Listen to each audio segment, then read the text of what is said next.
Bóng cao xuất của Bùi Thị Hiệp. Xong ơi. Có về đây không? Về chú mưa bao lên. Ngồi đây, xong ngồi đây. Nhanh. Ngồi đấy nữa, ngồi đấy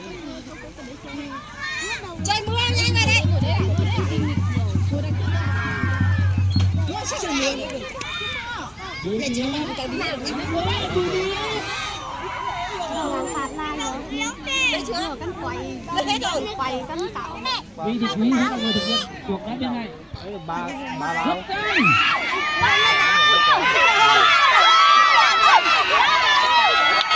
Bóng rất là thuộc những cái đi xuống lịch sử này.